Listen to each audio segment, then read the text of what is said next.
Yo, yo, yo, peeps, what up? So before we get started, there was a couple of oops moments last episode. The first one was, I said the Fab Four when talking about the Michigan Wolverine teams during the 90s. Obviously it's the Fab Five, not the Fab Four, which was the Beatles. I don't know, got Beatles in my brain, I guess. The other one was, looking back on the show, I said illicit instead of illicit, which are two totally different meanings. And me being a grammar kind of guy, that kind of chapped my hide. Maybe, I'll just start working more on my enunciation.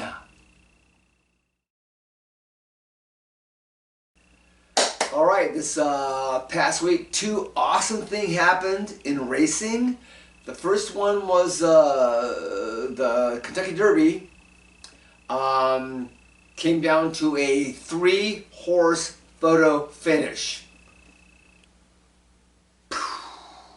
I mean, that's like, I don't know when the last time that happened. I think I was watching something that said it was like 1960 or whatever. It doesn't matter. It doesn't matter how long ago it happened. What happened? What matters is that it happened. And that was awesome. That was me and my girlfriend are sitting there, and she's a horse girl. She loves horses. She's been riding them forever. But anyways, it's like, oh my God, the nose, the bobbing of the noses, the bobbing. That's like, oh my God.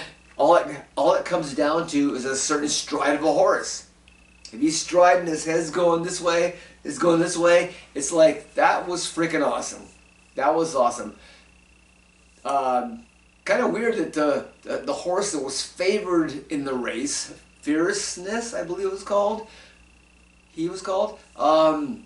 Finished like last, or like pretty much close to last, whatever. So just goes to show you, horse racing, betting, gambling, you never know. But that was pretty cool. The other race, there was I don't know what it's called.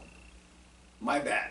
I don't know what it was called. It was a race somewhere, but it came down to a photo finish where it was well, it's not a photo finish. I'll get back to that more. But it was basically the closest race winning in NASCAR history, where one car won by 1/1000th of a second. 1/1000th of a second. Now you're going, how the hell do they do that? How the frick do they measure 1/1000th of a second? Apparently they got lasers. Apparently they have these lasers on the line. They're like, that shoot 20,000 pictures, 20,000 frames per second. 20,000 frames per second. But anyways, that wasn't the weird thing. The weird thing is, us as being fans, and well, I'm not a fan of racing anyways, but anyways, the fans, the people who are fans, they're watching the race and they're seeing them cross the line, and it's weird because the finish line was kind of like, it was like somebody had gotten there with a roller. Somebody had gotten there with a roller and painted the finish line, and then but the finish line and the starting line didn't quite match up, or one was off about maybe a half an inch or whatever. So us, the people watching at home, to see this, they're going, what? Huh? How can that be? How that guy's line was more farther away than the other guy's line? But because, the TV, the programs, airing these shows, they don't have the technology that the NASCAR has to have that 20,000 frames per second shot. So, but it was kind of funny that, so wait a second, why is that line all wavy? The finish line's all like it's staggered or whatever. Yeah, so that's pretty funny. But yeah, I mean, NASCAR got it right because they have the lasers. Why did I just do that with lasers? I mean, wouldn't lasers be more? I don't know. Whatever. Anyways, Yeah. But yeah, so those are two fantastic finishes to two races, like in 1 week, one weekend. So that was pretty cool. Pretty cool. All right, so NBA playoffs going on right now. We've finally gotten past the first round, which is more or less usually a culling of the bad teams. Sure, every once in a while you get a number 8 beating a number 1 seed, or a number 7 beating a blah blah blah. You can go on and go on. But this year, not so much. It's pretty much going on to plan. But the big story is the Denver Nuggets, defending champions, basically getting their asses kicked by the upstart Minnesota Timberwolves. So you have one team who has reached the Rocky Mountain top versus another team that is hungry like the Wolves. So much so that the Wolves are making the Denver Nuggets look so bad that one of the players on the Denver Nuggets threw a towel at the referee. Now, it didn't hit him. It was kind of like there, and the referee turns around and goes, oh. But then later on, he throws a heating pad onto the floor, or at the ref. What the F? Why are there heating pads on the sidelines in the first place? In the second place, did you not think that was not going to be a bad thing? I mean, what if somebody would have slipped on it?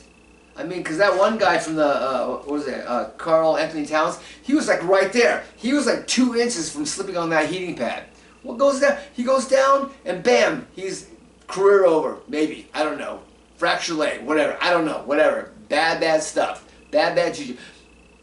You know what happened? Jamal Murray, he gets a fine for $100,000. Oh, excuse me. I'm making millions of dollars a year and you're going to fine me $100,000. Boo-hoo. He should have been suspended. He should have been suspended for at least a Draymond Green game. I mean, come on. You cannot be throwing... But you know what they did? They basically just gave him a $100,000 fine. Which is like, what?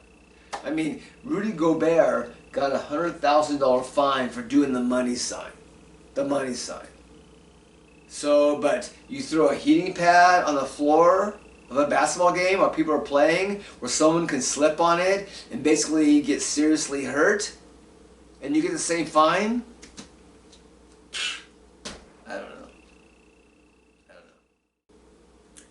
So the other intriguing series in the NBA playoffs is obviously Indiana Pacers versus the New York Knicks. A lot of history there.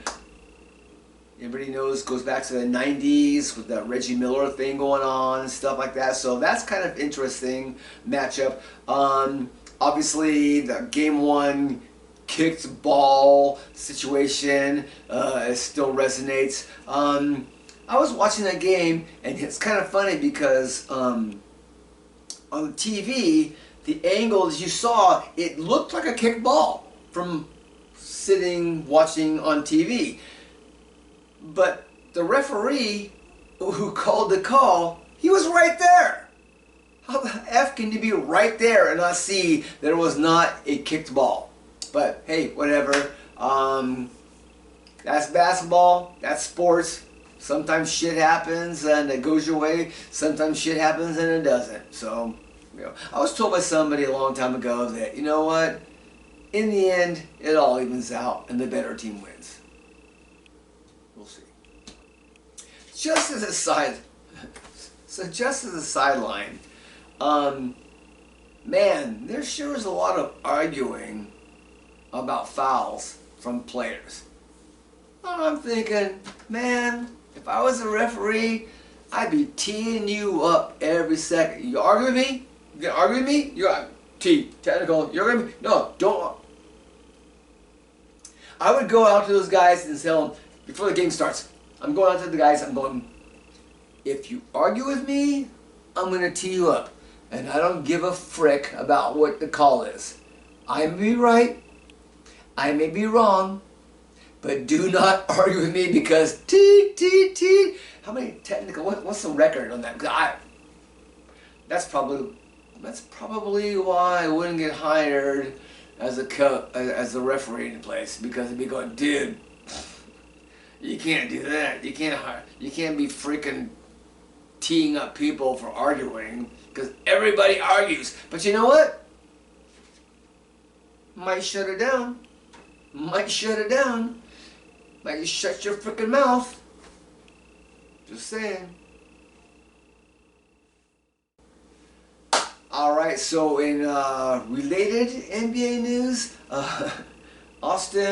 ex-NBA player Austin Rivers went on a show and basically said that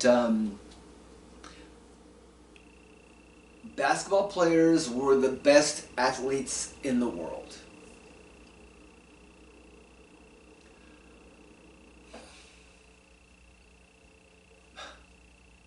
When I was growing up, it was pretty much known that soccer players were the best athletes because there's a lot of running and jumping and athletic-wise. Also swimmers. Swimmers were, because, I mean, if you get into water and you're swimming, you gotta be, I mean, you seen those guys, swimmers? I mean, come on, the bodies, shit. Those guys are athletic. So anyways, Austin Rivers was saying that he could take 30 NBA players right now and they could play NFL football. And of course, that... but he said that you could not take 30 NFL players and put them in basketball. This is a really stupid argument, but sure, I'll dive in. We all know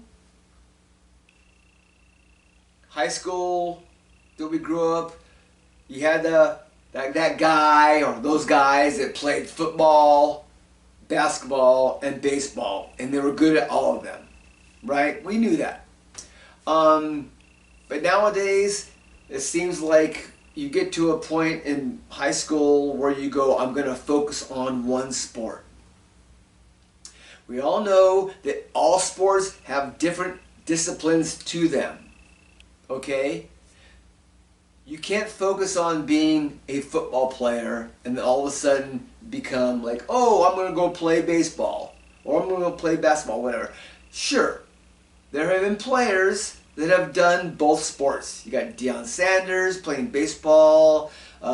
You got Bo Jackson. You can go all the way back to Jim Thorpe. But there have been people who have done both sports professionally equally well. But that's like 1% of 1% of people. All sports have different disciplines that you need to cultivate and work on and become better at. I think what Austin Rivers was trying to say was that, oh, you could take 30 basketball players right now and put them in the NFL? Or was he saying that you could take 30 NBA players right now that if they had focused solely on football, that they could play football? So that's kind of like kind of like the Second Amendment. It's kind of a little subjective, but it doesn't matter. The thing is, it's like you have to be disciplined in certain areas in order to do your sport, and they're not all the same. So to say anybody can play this sport like right out of the gate, jumping in, that's not true. Now, if you're saying that, oh, hey, when he was playing, this person was playing high school, if he would have totally concentrated on this particular sport instead of this particular sport, then sure, I get that. Sure, I get that. But to say that somebody, to say that somebody could like go right now into another sport that's just freaking ridiculous. This just in, apparently the WNBA is going to start chartering flights for their teams because, well, I guess Caitlin Clark has been getting mobbed at the airport when she comes off the plane, and so it's kind of like a safety issue, I guess, or whatever. So they're going to start chartering flights for the WNBA. Okay, great. I mean, don't know who's paying for it, but great. Alright, so let's get into my shorts. So, I've been watching the trailers on this new Mad Max movie, and I'm like, are they trying to inject humor into Mad Max movies? Because, I don't know if it's just because of the cinematography or the fact that, what's that guy, Hemsworth dude is in it, and I've seen him do some comedy stuff, and it looks like the trailer has him doing some comedy stuff. So I don't know if I'm all down with Mad Max movies being humorous. Am I going to go see it? I don't know. Maybe. But, yeah. Humorous Mad Max doesn't seem right.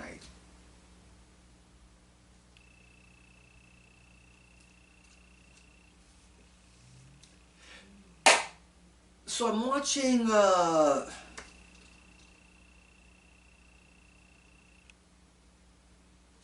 so kind of an NBA, well,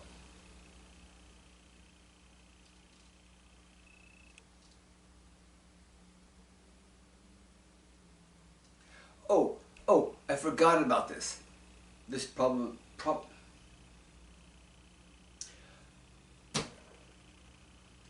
oh, I forgot about this. Probably should have been part of the NBA stuff that I was talking about, but anyways, fans wearing cowboy hats to a basketball game. What the F, dude? What the F? They showed the Mavericks OKC game, I think it was.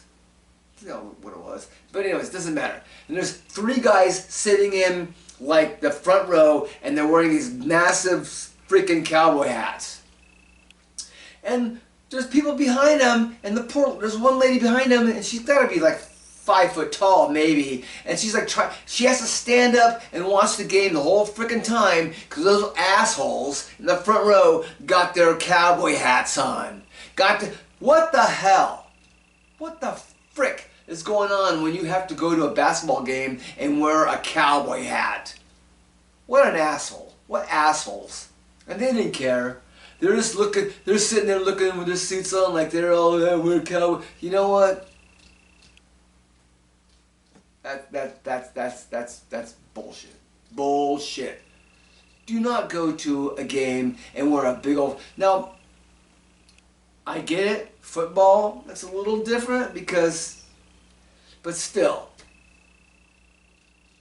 Don't be like wearing shit so nobody can see. They pay for those seats as well. So, chaps my hide. Can somebody please explain to me why, when I'm watching these TV shows, that they still have phones with like the cord going to the thing down there, a la 60s and 70s?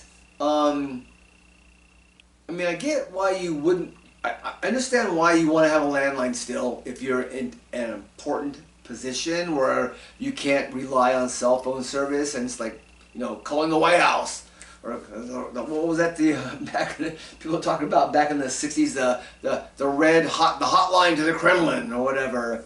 But I mean, we do have phones that you can like walk around in, and they're not have a cord on them or whatever. So just thought it was kind of interesting in this day and age we still have these phones with these cords going. I mean, I guess.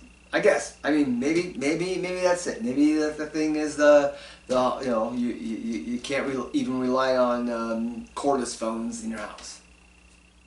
Just weird. Just wondering. Has anybody seen this show MILF Manor? I was cruising through the channels the other day, you know, and all of a sudden it's like MILF Manor. I'm like, what? MILF Manor? Okay, that's interesting. So I checked into it a little bit. Apparently, it consists. It's about women who are between the ages of 40 to 60, hooking up with guys who are in their 20s. Now, first of all, 40 to 60? I mean, 60? That should be probably, wouldn't that be GILF Manor? Not really sure what that's all about, but, and I saw some of the MILFs on the show. I mean, I've been known to, like, you know, tackle whatever, but, yeah, I don't know. Probably should have got some better, you know, MILF and GILFs. But yes, I'm not going to watch it, but it just seems... Oh, what's the difference between a MILF and a cougar? Somebody check that out for me. So, commercial review this week, Prom Kid.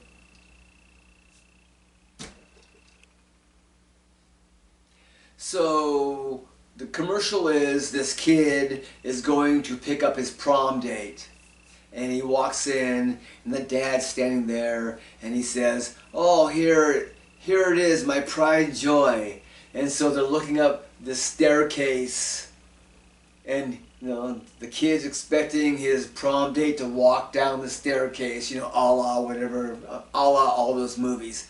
But they just keep staring at the staircase, and then somebody goes, oh, we can bundle your insurance because make your blah blah blah something insurance thing. And then the kids are like, well, is she coming down anytime soon? And the dads are like, oh no, you know, nonchalantly, she said she'd meet you at the prom. What the F? How was that funny? How was that funny? How was it cute? How was it anything? The kid's showing up to pick up his prom date, and she's not there because she's going to meet, obviously not a good prom date. Reminds me of my senior prom date, where my prom date ended up hooking up with her ex-boyfriend after. But, I mean, hello. Oh, so funny. Ha, ha, ha, ha, so funny. Not. I just don't understand how so many commercials nowadays can be, what's the term? What's the word? Disparaging? Disproportionate? I don't know. Messed up? How about messed up? Oh, chuckle, chuckle, chuckle. How are you chuckling at something like that? This poor kid on his prom night gets dissed by his, and dipped and dumped by his prom date. Oh, that's so funny. Alright, so that's the show. Once again, WWE is not a sport, and Jim Plunkett should be in the Hall of Fame. Peace out.